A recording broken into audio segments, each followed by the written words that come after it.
Hi friends, இன்றைக்கி வந்து பார்த்திங்கன்னா பாசிப்பயிறு வச்சு நம்ம ஒரு கடையல் பண்ண போகிறோம். வாங்க எப்படி செய்யலான்னு பார்க்கலாம். பாசிப்பயிரை வந்து நல்லா கழுவி விட்டுட்டு தேவையான அளவு தண்ணி ஊற்றிக்கோங்க.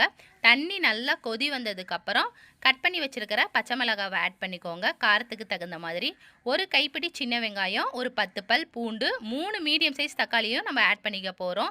இது எல்லாத்தையும் ஒன்று சேர ஒரு கிளறி விடுங்க. கொஞ்சமாக வந்து மஞ்சத்தூளையும் ஆட் பண்ணிக்கோங்க. இப்போ வந்து பார்த்திங்கன்னா நல்லா கொதி வந்துருச்சு. இப்போ நம்ம மூடி போட்டுட்டு ஒரு 5 விசில் வந்து ஹை ஃப்ளேமில் வச்சுக்க போகிறோம். இப்போ பார்த்திங்கன்னா நல்லா ஒரு 5 விசில் விட்டாச்சு. இப்போ ப்ரெஷர் ஃபுல்லாக போயிருச்சு. இப்போ பாருங்கள், பருப்பு நல்லா மலர்ந்து வந்திருக்கு. இப்போ இந்த ஸ்டேஜில் வந்து நம்ம பருப்பு கடையிற பாத்திரத்தில் இந்த பருப்பை எடுத்து ஊற்றிட்டு கூடவே வந்து பார்த்திங்கன்னா உப்பும் போட்டுக்கலாம். போட்டுட்டு இந்த மத்துக்கட்டையை வச்சு நல்லா கடைஞ்சி எடுத்துக்க போகிறோம். இப்போ வந்து பார்த்திங்கன்னா நல்லா பருப்பு வந்து கடைஞ்சி எடுத்தாச்சு. இப்போ நம்ம தாளிப்புக்கு ரெடி பண்ண போகிறோம். ஒரு கடாய் வச்சுட்டு கொஞ்சமாக எண்ணெய், கடுகு, உளுந்தம்பருப்பு போட்டுக்கோங்க. இது நல்லா பொரிஞ்சு வந்ததுக்கப்புறமேட்டு சீரகமும் மிளகையும் ஆட் பண்ணிக்கோங்க.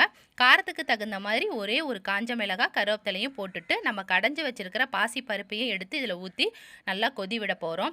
இந்த டிஷ் வந்து பார்த்திங்கன்னா நீங்கள் சப்பாத்தி, தோசை, இட்லி, சாதத்துக்கெலாம் கூட சூப்பராக இருக்கும். கொஞ்சமாக வந்து பெருங்காயத்தூள் ஆட் பண்ணிவிட்டு ஒரு 5 மினிட்ஸ் மட்டும் கொதிக்க விட்டுட்டு அடுப்பை ஆஃப் பண்ணிடுங்க. இந்த வீடியோ பிடிச்சிருந்துச்சுன்னா நம்ம சேனலை லைக் பண்ணுங்கள், ஷேர் பண்ணுங்கள், சப்ஸ்கிரைப் பண்ணுங்கள். அப்போ தான் நான் போடுற ஒரு வீடியோவும் உங்களுக்கு நோட்டிஃபிகேஷனில் காமிக்கும். பாய்.